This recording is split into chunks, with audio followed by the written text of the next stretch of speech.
Okay கவனிங்க. இப்போ இது உங்களுடைய 2024ஆம் ஆண்டு ஃபைனல் பேப்பர் பிள்ளை, இறுதி வினாப்பத்திரம். ரைட், பார்த்துக்கொள்ளுங்க பிள்ளைல. இப்போ இதில் வரக்கூடிய வினாக்கள் பிள்ளை. ரைட், முதலாவது வினா பாருங்க. நேர்பொருளியலுக்கும் நியம பொருளியலுக்கும் இடையிலான அடிப்படை வேறுபாடு என்னன்னு கேட்டு பிள்ளை. அப்போ நாங்கள் பெரும்பாலும் படிச்சிருக்கோம் நேர்பொருளியல் நியம பொருளியல் பிள்ளை. இப்போ நேர்பொருளியல் என்று சொல்றது இந்த உண்மையான உலகில் என்ன உள்ளது, என்ன நிகழ்கிறதுன்னு சொல்லி யதார்த்தமா வெளிப்படுத்துவது நேர்பொருளியல். பெரும்பாலும் சொல்லுவாங்க நேர்பொருளியல் என்பது நடந்ததை பத்தி பேசுறது. என்ன உள்ளதை உள்ளபடி சொன்னா நேர்பொருளியல். பெரும்பாலும் பாத்தீங்கன்னா காரணங்கள் அடிப்படையில விளக்கப்படும், கடந்த காலத்தோட நிகழ்காலத்தோட சம்பந்தப்பட்டிருக்கும், பொருளாதாரத்தின் பல்வேறு விதிகளின் ஊடாக விளக்கப்படும், சரியா கோட்பாடுகளின் ஊடாக விளக்கப்படும் நேர்பொருளியல். நியம பொருளியல் என்பது இந்த உண்மையான உலகில யாது நிகழ வேண்டும், அது எப்படி இருக்க வேண்டும் எனும் நியமங்கள் அடிப்படையில் சொல்றதுதான் நியம பொருளியல் பிள்ளை. பெரும்பாலும் ரிக்வஸ்டா இருக்கு பிள்ளை. இப்படி ஒரு விஷயம் இடம்பெற வேண்டும் என்ற ஒரு வலியுறுத்தல் இல்லைன்னா ஒரு ரிக்வெஸ்டோட சம்பந்தப்பட்டது தான் நியம பொருளியல். இந்த நியம பொருளியல் பெரும்பாலும் மதிப்பீடுகளின் அடிப்படையில் தங்கியிருக்கும் பிள்ளை. அப்ப அதன்படி நீங்க பொருத்தமான ஆன்சர் தேடைக்க பிள்ளை. அப்ப இதுக்குள்ள இருக்க பொருத்தமான ஆன்சர் பாத்தீங்கன்னு சொன்னா, பொருத்தமான ஆன்சர் பிள்ளை பாருங்க, நேர்பொருளியல் காரணங்கள் அடிப்படையிலையும் நியம பொருளியல் மதிப்புகளின் அடிப்படையிலானதுன்னு சொல்லியிருக்கு பிள்ளை. அப்போ பொருத்தமான பதில் ரெண்டாவது ஆன்சரை நாங்க எடுத்துக்கலாம் பிள்ளை. ரைட், அடுத்த பிள்ளைகள் வினா இலக்கம் 2. ஸோ வினா இலக்கம் 2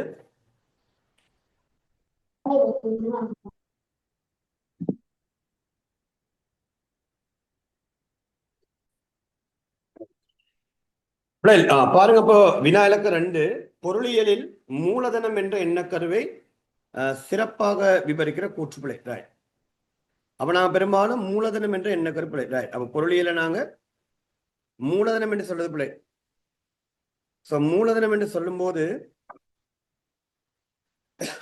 2-3 விளக்கு கொடுக்கலாம் பிள்ளை. மூலதனம் என்பது நாங்க பெரும்பாலும் மூலதனம் என்று சொல்லும் போது பிள்ளை 2-3 விளக்கு கொடுக்கலாம்.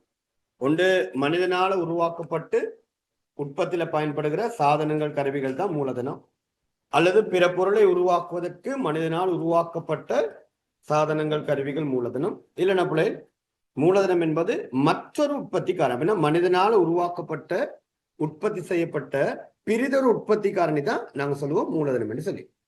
இப்ப உங்களுக்கு இந்த வகுப்புல பொறுத்த மட்டும் பாருங்க, நான் வகுப்பெடு கேட்க இப்ப நாங்க மார்க்க பென் பயன்படுத்துறோம், தளபாடங்கள் பயன்படுத்துறோம், ஒயிட் போர்ட் பயன்படுத்துறோம். இது எல்லாமே ஒரு உற்பத்தி காரணி தானே பிள்ளை. இதெல்லாமே மூலதனம் என்ற உற்பத்தி காரணி.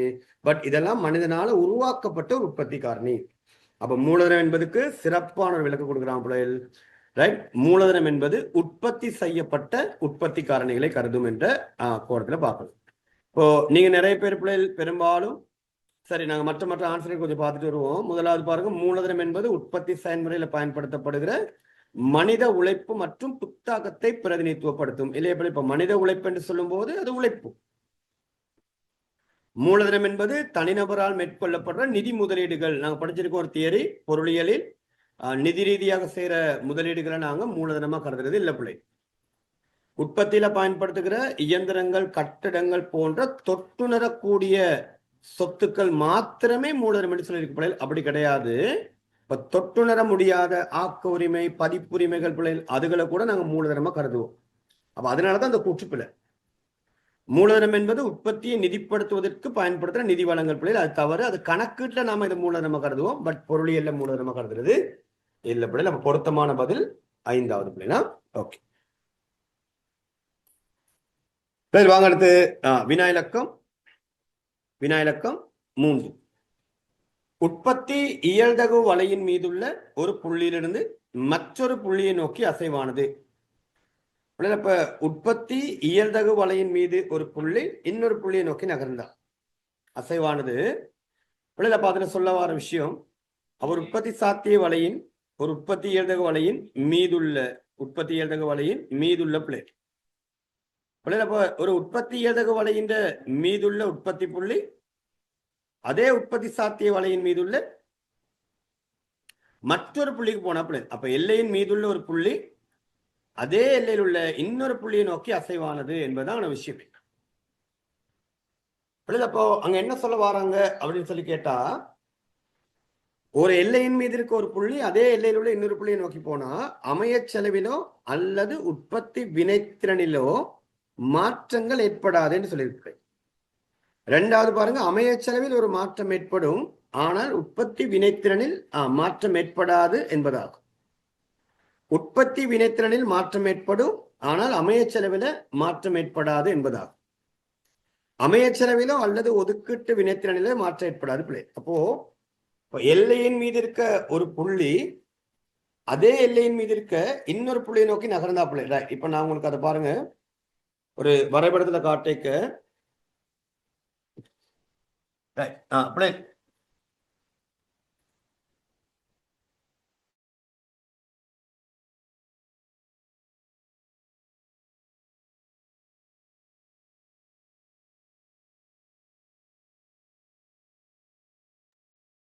ஓகே பிள்ளை பாருங்க. அப்போ வினா ஒரு உற்பத்தி சாத்திய வலை இப்ப நாங்க எடுத்துட்டு ஒரு உற்பத்தி சாத்திய வலை பிள்ளை. இப்போ ஒரு உற்பத்தி சாத்திய வலையில இப்போ அது YH இது XH. இப்ப விஷயம் என்னன்னு கேட்டா பிள்ளை, இதுல சிக்கல் என்னன்னு சொன்னா, இப்போ ஒரு உற்பத்தி இயல்தக வலைன்னு தானே சொல்லியிருக்கு பிள்ளை. அப்ப இது அதிகரிக்கும் அமைய செலவு கொண்ட வரைவு. சரி, இப்ப இன்னொரு வரைவு இருக்கு நம்மள்கிட்ட. பிள்ளை, இது மாறா அமைய செலவு கொண்ட வரைவு. விஷயம் என்னன்னு கேட்டீங்கன்னா, இப்ப இங்கன எந்த வரைவுன்னு சொல்லி மென்ஷன் பண்ணல. மூலத்துக்கு குழிவான வடிவமா இல்லைன்னா நேர்கோட்டு வடிவமா நமக்கு குறிப்பிட்டு. அப்ப எல்லையின் மீது இருக்க ஒரு புள்ளி, எல்லையின் மீது இருக்க ஒரு புள்ளி அதே எல்லையின் மீது இருக்க இன்னொரு புள்ளியை நோக்கி போகுதுன்னா தானே வரும். இப்ப எல்லையின் மீது இருக்க ஒரு புள்ளி அதே எல்லையின் மீது இருக்க இன்னொரு புள்ளியை நோக்கி நகர்ந்தா கிடையச்சு உற்பத்தி கூடும், நிலைக்குத்தச்சு உற்பத்தி குறையும். அப்ப இங்க இருக்கிறது அமைய செலவு தானே. அப்ப நிச்சயமா அமைய செலவு இருக்கும், ஆனா ஒவ்வொரு புள்ளியிலையும் ஒரே விதமான அமைய செலவு இருக்காது. வர வர நாங்க மேலிருந்து கீழே வர வர கிடையச்சு உற்பத்தி கூடும், நிலைக்குத்தச்சு உற்பத்தி குறைய அமைய செலவு என்ன செஞ்சு கொண்டு போவோம், அதிகரிச்சு கொண்டு போவோம். ஆனா இது பாருங்க நேர்கோட்டு வடிவம் தானே. அப்ப அமைய செலவுல அங்க என்ன வராதுன்னா மாற்றம்னு வராது, இது மாறா அமைய செலவு. அப்போ நாங்க உறுதியா சொல்ல இல்லாத அமைய செலவு மாறும் என்று சொல்லி. அப்ப அதன்படி பாத்தீங்கன்னு சொன்னா சரி, அப்படி அதன்படி பாத்தீங்கன்னு சொன்னா நீங்க அமைய செலவு மாறும்னு கொடுக்கலாம், அமைய செலவு மாறாதுன்னு கொடுக்கலாம். அதனாலதான் இதுல பாத்தீங்கன்னா ரெண்டு விதமான ஆன்சர் இருக்கும். நீங்க மார்க்கிங் பாக்க ரெண்டு விதமான ஆன்சர் ஆப்ஷன் கொடுத்துருப்பாங்க. ஒன்னு ஆன்சர் 1 இல்லைன்னா ஆன்சர் 2. அமைய செலவிலோ அல்லது உற்பத்தி வினைத்திறனிலோ மாற்றங்கள் ஏற்படாது. அது சரிதானே. ஏன் உற்பத்தி வினைத்திறனில மாற்றம் வராதுன்னா எல்லையின் மீது உள்ள புள்ளிகள் எல்லாமே உற்பத்தியில வினைத்திறனை காட்டும். எல்லையின் மீது இருக்க புள்ளிகள் எல்லாமே, அப்ப நீங்க எல்லையில இங்க இருந்து இங்க நகர்ந்தாலும் சரி, இங்க நகர்ந்தாலும் சரி, இங்க நகர்ந்தாலும் சரி, எங்க நகர்ந்தாலும் எல்லையின் மீது புள்ளிகள் இருந்தா அங்க நிச்சயமா உற்பத்தியில வினைத்திறன் காணப்படும். அப்ப அதன் அடிப்படையில ஆன்சர் பாருங்க. முதலாவது அமைய செலவிலோ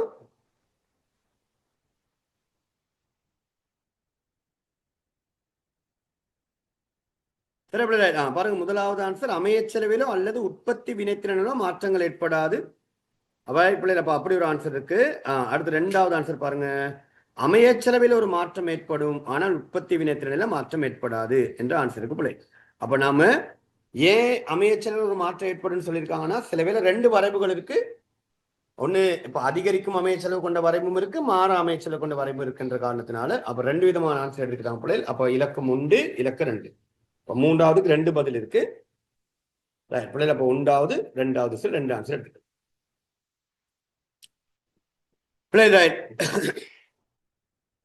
பாருங்க. வினா இலக்கம் 4. வினா இலக்கம் 4 பிள்ளைகள் பின்வருவனற்றுள் சோசலிச பொருளாதார முறைமை பிள்ளை. சோசலிச பொருளாதார முறைமை என்ற பிள்ளை நாங்க சொல்லுவோம் பெரும்பாலும் கட்டளை பொருளாதாரத்துக்கு இயல்பா இருக்கு பிள்ளை, கட்டளை பொருளாதாரத்தோட சம்பந்தப்பட்டது.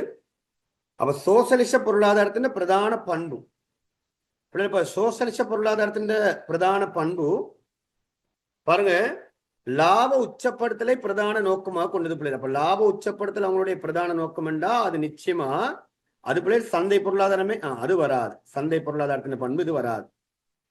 எல்லா உற்பத்தி காரணிகளும் தனியாருடைமை என்ற பிள்ளை அது சந்தை பொருளாதாரம். இதுக்கு முன்ன சொன்ன பேர் உற்பத்தி வளங்கள் அனைத்தும் தனியாருக்கு உடைமையா இருக்கும் போது அதுக்கு முன்ன சொன்ன பேர் பிள்ளை நாங்க முதலாளித்துவ பொருளாதாரம் என்று சொல்லுவோம். முதலாளித்துவ பொருளாதாரம் என்று சொன்ன பிள்ளை. அப்ப அதுவும் பொருத்தம் இல்லை. அடுத்து பாருங்க, பிரதான கைத்தொழில்களும் வளங்களும் பொதுத்துறையின் உடைமையாக காணப்படல். சரிதான பிள்ளை. அப்போ வளங்களோட உரிமை எல்லாம் பொதுத்துறைக்கு உடைமையா இருந்தா பிள்ளை. ஓகே, அவதான் சோசியலிச பொருளாதாரம். அப்ப 4வது பிள்ளை 3வது ஆன்சர் பொருத்தமா இருக்கும். சரி, மற்றதுங்க செக் பண்ணிக்கொள்ளுங்க. பொருளாதாரத்தில் அரசாங்கத்தின் தலையீடு இழிவு மட்டத்தில் காணப்படும். அப்ப அது சந்தை பொருளாதாரத்தில். சந்தை பொருளாதாரத்துல அரசாங்கத்துல தலையீடு இருக்குமே, ஓரளவுக்கு இருக்குமே பிள்ளை. ரைட், அந்த சந்தை தோல்விகளை தவிர்க்க. 5வது பிள்ளைகள், பொருளாதாரத்தில் அரசாங்கத்துக்கு எவ்வித பங்கும் இல்லை. பொருளாதாரத்தில் அரசாங்கத்துக்கு எந்த ஒரு பங்குமே இல்லைன்னா அதுக்கு நாங்க ஒரு பேர் சொல்லுவோம் பிள்ளைகள். இப்போ லிபரல் சந்தை பொருளாதாரம், அதுக்கு சொல்ற பேர் தான் லிபரல் சந்தை பொருளாதாரம். அப்ப அரசாங்கத்தின் தலையீடு, அரசாங்கத்தின் பங்கு கொஞ்சம் கூட இல்லைன்னா அதுக்கு நாங்க பேர் சொல்றோம் லிபரல் சந்தை பொருளாதாரம்.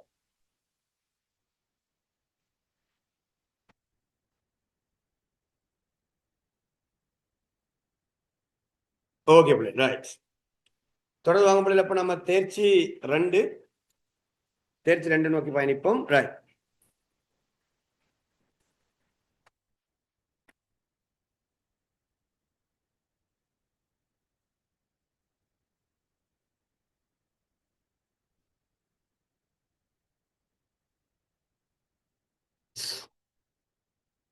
சரி பிள்ளை, ரைட். பாருங்க, அப்போ தேர்ச்சி 2 பிள்ளைகள், நிரம்பல் வலையின் வழி. பிள்ளைகள், ரைட். அப்ப நிரம்பல் வலையின் வழி. அப்ப நிரம்பல் வலையின் வழியேன்னு சொன்னா பிள்ளை, அப்ப பாருங்க, அப்ப நிரம்பல் வலையின் வழியேன்னு சொல்லும் போது பிள்ளை ஒரு அசைவினை ஏற்படுத்தக்கூடிய காரணி பிள்ளை தான். அப்ப நிரம்பல் கோட்டின் வழியே ஒரு அசைவை ஏற்படுத்தக்கூடிய காரணி என்னன்னு கேட்டிருப்பேன். அப்ப நிச்சயமா நிரம்பல் கோடு அசைவு, நிரம்பல் கோட்டின் வழியே அசைவு நாங்க படிச்சிருக்கோம். நிரம்பல் தொகை மாற்றம், நிரம்பல் மாற்றம். அப்ப நிரம்பல் கோட்டின் வழியே ஒரு அசைவண்டா அதுக்கு நிச்சயமா குறித்த பொருளோட விலையில ஒரு மாற்றம் நிகழணும். நிரம்பல் கோடு அசையணும் பிள்ளைகள். அப்ப நிரம்பலை தீர்மானிக்கிற குறித்த பொருளோட விலை தவிர்த்த ஏனைய காரணிகள் ஒண்ணு மாறும். அப்ப இங்க கேள்வி, நிரம்பல் வலையின் வழியே ஒரு அசைவு பிள்ளைகள். நேரடி ஆன்சர் தான் இது, அவ்வளவு சிக்கலான கேள்வியே இல்லை பிள்ளைகள். அப்ப குறித்த பொருளோட விலையில் ஏற்படுகிற மாற்றம் என்ன பிள்ளைகள்? குறித்த பொருளோட விலையில் ஏற்பட மாற்றம்.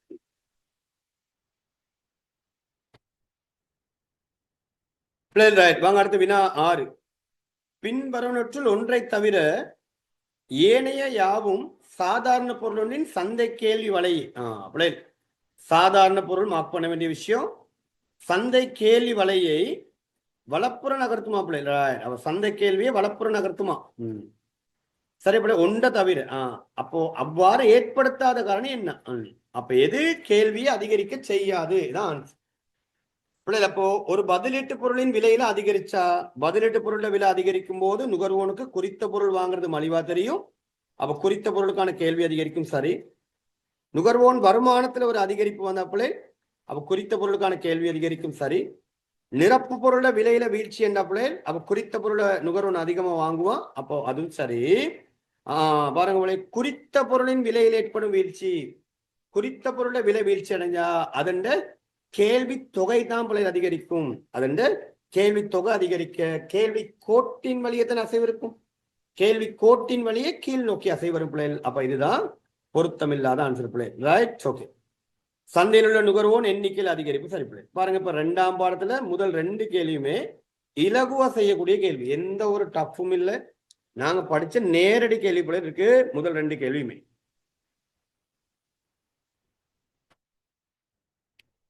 சரி பிள்ளை, ரைட், ஓகே.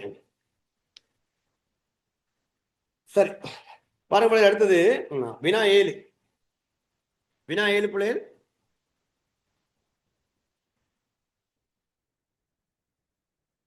ஏனைய காரணிகள் மாறாதிருக்க இழிவு பொருள் ஒன்றின் விலை வீழ்ச்சி அடைஞ்சா பிள்ளை. இழிவு பொருளோட விலை வீழ்ச்சி அடைஞ்சா பிள்ளை, அப்ப இழிவு பொருளோட விலை வீழ்ச்சி அடைஞ்சா சரி. இப்ப இங்க உள்ள ஆன்சர்கள் எல்லாமே ஒரு சின்ன சிக்கல் இருக்கு பிள்ளை. எல்லாமே பாருங்க, நுகர்வோன் கேள்வி, நுகர்வோன் கேள்வி, நுகர்வோன் கேள்வின்னு தான் இருக்காங்க. உண்மையில அங்கே வரணும் கேள்வி தொகை, கேள்வி தொகை தானே வரணும், வேற வழி இல்லை பிள்ளை. இப்ப எல்லா ஆன்சர்களையும் அதே வார்த்தை இருக்குன்னா நீங்க அதை எடுத்துக்கொள்ளுங்க கேள்வி தொகையா. டைப்பிங்ல சில வேலை டிரான்ஸ்லேட் பண்ணும்போது இந்த மாதிரி இஷ்யூ வரலாம் பிள்ளை. இப்ப ஆனா உண்மையிலே வந்திருக்கணும், நுகர்வோன் தன்னுடைய கேள்வி தொகையை குறைப்பான், கேள்வி தொகையை அதிகரிப்பான், அப்படிதான் வந்திருக்கணும். ஆனா ஆன்சர்ஸ் எல்லாம் பாருங்க கேள்வி கேள்வி கேள்வின்னு தான் பிள்ளைகள் இருக்கு. ஸோ அதனால நீங்க வேற வழி இல்லை, நீங்க அதை கேள்வி தொகையாவே எடுத்துக்கொள்ளுங்க. ரைட், அப்ப இது உங்களுக்கு நல்ல ஒரு விஷயம். ஃபைனல் பேப்பர்கள் எப்படி வார்த்தைகள் வரைக்க சரியாத நீங்க புரிஞ்சுக்கொள்ளுங்க. ரைட், இவங்க இதை தான் மென்ஷன் பண்றாங்க அப்படின்னு சொல்லி. சரி அப்படி என்ன நடக்கும்? அப்போ நாங்க இன்னைக்கு மார்னிங் கிளாஸ்ல நாங்க உங்களுக்கு இந்த விஷயத்தை விளங்கப்படுத்தினேன். இழிவு பொருளோட விலை வீழ்ச்சி அடைஞ்சா அப்ப இழிவு பொருள விலை வீழ்ச்சி அடைஞ்சா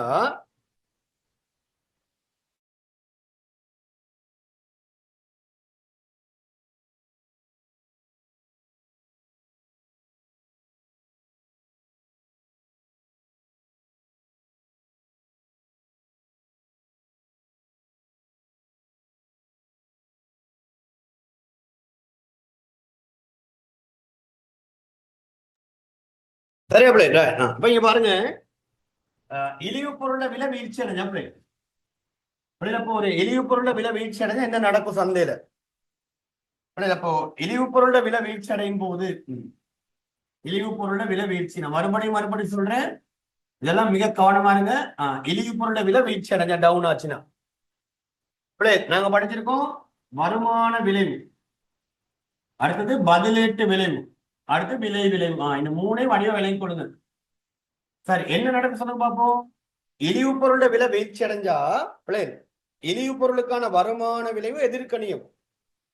இழிவு பொருளுக்கான வருமான விளைவு எதிர்கணியும். வருமான விளைவு எதிர்கணியம் என்றால் அங்க கேள்வி விதி தொழிற்படாது. வருமான விளைவு எதிர்கணியம் என்றால் கேள்வி விதி தொழிற்படாது. கிஃபன் பொருளுக்கு அப்படித்தான் பிள்ளை வரும். வருமான விளைவு எதிர்கணியும். அப்ப கேள்வி விதி தொழிற்படாதுன்னு சொன்னா அப்ப என்ன நடக்க சொல்லுங்க. கியூடி என்ன நடக்க சொல்லுங்க. இழிவு பொருள விலை வீழ்ச்சி அடைஞ்சா வருமான விளைவால கேள்வி விதி தொழிற்படாதுன்னா அப்ப நிச்சயமா வருமான விளைவால கேள்வி தொகை குறையும். வருமான விளைவான கேள்வி தொகை குறைந்த பாருங்க அம்முக்குறி கீழே காட்டிருக்கு. ஏன்னா விலை குறைஞ்சா கேள்வி தொகை குறையும், கேள்வி விதி தொழிற்படாது. ஆனா இழிவு பொருளோட பதிலீட்டு விளைவு எதிர்க்கணி தானே பிள்ளை. பதிலீட்டு விளைவால நிச்சயமா கேள்வி விதி தொழிற்படும். அப்ப விலை குறைஞ்சா கேள்வி தொகை அதிகரிக்கும். பாருங்க அம்முக்குரிய பாருங்க நான் கொஞ்சம் ஜாஸ்தியா விடுவேன். அப்ப என்ன நடக்குதுன்னா வருமான விளைவான கேள்வி குறைறதை விட பதிலீட்டு விளைவான கேள்வி தொகை அதிகரிக்கிறது அதிகமா இருக்கும். ஏன்னா ரீசன் வருமான விளைவை விட பதிலீட்டு விளைவு விஞ்சிய தானே இருக்கும். இழிவு பொருள் வருமான விளைவின் தாக்கத்தை விட பதிலீட்டு விளைவின் தாக்கம் ஜாஸ்தியா இருக்கு. அப்போ ஓவரோலா விளைவின் காரணமாக கேள்வி தொகை குறையுது, இங்க கேள்வி தொகை கூடுது. ஆனா வருமான விளைவால குறைகிற கேள்வி தொகையை விட பதிலீட்டு விளைவால அதிகரிக்கிற கேள்வி தொகை ஜாஸ்தியா இருக்கு பிள்ளைகள். அப்போ ஓவரோலா விளைவான கேள்வி தொகை அதிகரிக்கும் பிள்ளைகள். ரைட். அப்ப ஆன்சர் இப்ப எடுக்க வடிவான ஆன்சர் ஒரு பிள்ளை. அப்ப இழிவு பொருளோட விலை வீழ்ச்சி அடையும் போது அப்ப ஆன்சர் பாத்தீங்கன்னா உங்களுக்கு 5வது ஆன்சர் மிக பொருத்தமா இருக்கும். இழிவு பொருளோட விலை வீழ்ச்சி அடையும் போது நுகர்வோர் கேள்வி அதிகரிப்பார், ஏனெனில் பதிலீட்டு விளைவானது வருமான விளைவை விஞ்சி செல்லும். சரியா பிள்ளை? ஓகே, சரியா பிள்ளை. இப்ப 2ஆம் பாடத்துல முதல் 3 கேள்வியும் எந்த ஒரு சிக்கலும் இல்லாத கேள்விகள் பிள்ளை. நீங்க நேரடியா ஆன்சர் எடுக்கக்கூடிய கேள்விகள் தான் முதல் 3 கேள்வியுமே. ரைட்? ஓகே. அப்ப செய்த 7 கேள்வியில உங்களுக்கு அந்த முதலாவது கேள்வி 2வது கேள்வி மட்டும் குழப்பமானது இருக்கும். ஆனா நீங்க அதை வடிவ புரிஞ்சிருந்தீங்கன்னா செய்யக்கூடியதா இருந்திருக்கு. சரி, வாங்க அடுத்து வினா இலக்கம் 8 பிள்ளை. வினா இலக்கம் 8 எக்ஸ் மற்றும் y ஆகியன பதிலீட்டு பொருளா கருதலாம் அப்படின்னா. அப்ப எக்ஸும் வையும் பதிலீட்டு பொருளா. ரைட், சரி. அப்படி எக்ஸும் வையும் பதிலீட்டு பொருளாம். வைப்பொருளின் நிரம்பல் அதிகரிக்கும் போது வைப்பொருளோட நிரம்பல் அதிகரிக்கும் போது எக்ஸ் பொருளோட சமநிலை விலை சமநிலை தொகைக்கு என்ன நடக்கும்? இதான் வேணா பிள்ளை. அப்போ நீங்க செய்ய வேண்டிய வேலை நீங்க நேரடியா யோசிச்சு பார்த்தா ஓகே பிள்ளை. ஆனா அதை விட பெட்டர் நீங்க 2ஆம் பாட வினா 3ஆம் பாட வினா செய்யக்க அதிகமா வரைபட உதவி கொண்டு ஆன்சர் எடுங்க. அப்ப வரைபடத்தின உதவி கொண்டே நீங்க ஆன்சர் எடுக்க பிள்ளை. அப்ப இலகு ஆன்சர்ஸ் எடுத்துக்கலாம். இலகு ஆன்சர்ஸ் எடுத்துக்கலாம் பிள்ளை. ரைட். அப்போ பாருங்க வினா இலக்கம் 8வது சொல்லியிருக்கு எக்ஸும் வையும் பதிலீட்டு பொருளாம் பிள்ளை. வைப்பொருள நிரம்பல் அதிகரிச்சா சரி. அப்ப நீங்க முதல்ல என்ன செய்யுங்கன்னா எக்ஸ் பொருளுக்கான சமநிலை இருக்குமா? அப்ப இப்படித்தான் இருக்கு எக்ஸ் பொருளோட சமநிலை. பாருங்க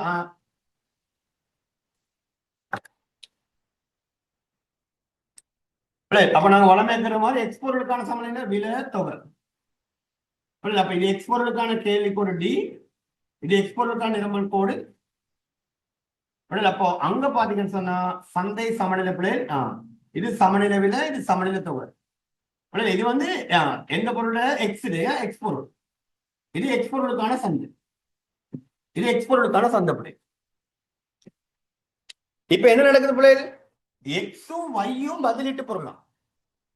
வைப்பொருளுக்கான நிரம்பல் அதிகரிச்சா ரைட். அப்ப இலக்கு இருங்க வைப்பொருள் தனித்தனியாக இருங்க. இது வைப்பொருள், இது வைப்பொருளுக்கான சந்து. அப்ப வைப்பொருளுக்கான கேள்வி, வைப்பொருளுக்கான நிரம்பல் பிழை. சரி, அப்ப அங்க பாருங்க வைப்பொருளோட சமநிலை விலை தீர்மானிக்கப்படும். இது வைப்பொருளுக்கு. இப்ப ஆன்சர் எடுங்க நேரடி வந்து. இப்ப என்ன நடக்குது பிள்ளைகள்? வைப்பொருளோட நிரம்பல் அதிகரிச்சா என்ன நடக்கும்? வைப்பொருளோட நிரம்பல் அதிகரிச்சா தந்தில பிள்ளைகள் வைப்பொருளோட நிரம்பல் அதிகரிச்சா பிள்ளைகள் வைப்பொருளோட நிரம்பல் அதிகரிச்சா நிரம்பல் கோடு வலப்புறம் S1 நகர் வலப்புறம். அப்ப வைப்பொருளோட நிரம்பல் அதிகரிச்சா நிச்சயமா வைப்பொருளோட விலை வீழ்ச்சி அடையும். அப்ப வைப்பொருளோட விலை வீழ்ச்சி அடைஞ்சா எக்ஸும் Y என்ன பொருள்? பதிலீட்டு பொருளே. அப்ப வைப்பொருளோட விலை வீழ்ச்சி அடையும் போது நுகர்வோனுக்கு வைப்பொருள் வாங்குறது மலிவா இருக்குமா, எக்ஸ் பொருள் வாங்குறது மலிவா இருக்குமா? வைப்பொருள் வாங்குறது மலிவா இருக்கும். அப்ப நிச்சயமா எக்ஸ் பொருளை வாங்குறத நுகர்வோன் குறைப்பான். அப்ப எக்ஸுக்கான கேள்விக்கோடு எங்க நகரும்? இடப்புற நகரும். பாருங்க, இப்படிதான் தொடர்பு யோசிக்கணும். அப்ப எக்ஸுக்கான கேள்விக்கோடு இடப்புற நகரம் தான். அப்ப இங்க தானே புதிய சமநிலை புள்ளி எஸ். அப்ப எக்ஸ் இந்த சமநிலை விலை குறைவடையும், எக்ஸ் இந்த சமநிலை தொகை குறைவடையும். சரி, அப்ப ஆன்சர் எக்ஸ் சமநிலை விலை வீழ்ச்சி, சமநிலை தொகை வீழ்ச்சி. ஓகே, சரி. அப்ப இலகுவா எடுக்கலாம். இப்ப நீங்க சார் தேரப்ப இந்த வரைவெல்லாம் கீறாம எப்படி ஆன்சர் எடுக்கிறது? அதான் அடுத்த பிரச்சனை. நீங்க நோமலை யோசிங்க. எக்ஸும் ஒய்யும் பதிலீட்டு பொருள். சரி, வையிட நிரம்பல் கூடிச்சுன்னா அப்ப வையிட சந்தை விலை என்ன செய்யும்? குறையும். நாங்க படிச்சு தெரியாதானே? ஒரு பொருளோட விலை கூடிச்சுன்னா சரி, ஒரு பொருளோட நிரம்பல் கூடிச்சுன்னா அந்த பொருளோட விலை குறையும். இங்க வந்து நிரம்பலுக்கும் விலைக்கும் உள்ள தொடர்பு. அப்ப வைப்பொருளோட விலை குறையும், அவ்வளவுதான் ஆன்சர். அப்ப வைப்பொருளோட விலை குறைஞ்சா நுகர்வோம் எக்ஸ வாங்குவானா வைய வாங்குவானா? வைய தான் வாங்குவான். அப்ப எக்ஸ வாங்குறது குறைப்பான். அப்ப எக்ஸுக்கான கேள்வி குறையும். ஒரு பொருளுக்கு கேள்வி குறைஞ்சாப்புல அப்ப அந்த பொருளோட விலை குறையும். அதே மாதிரி விலை குறைஞ்சா அதே மாதிரி பாருங்க சமநிலை தொகையும் குறையும். நம்மளே யோசிக்கிறோம் இந்த மாதிரி. ஓகே, அப்ப நாம 8 வினா முடிச்சிருக்கோம். ரைட். ஓகே, வாங்க நாங்க தொடர்ந்து அடுத்த வீடியோல பார்ப்போம்.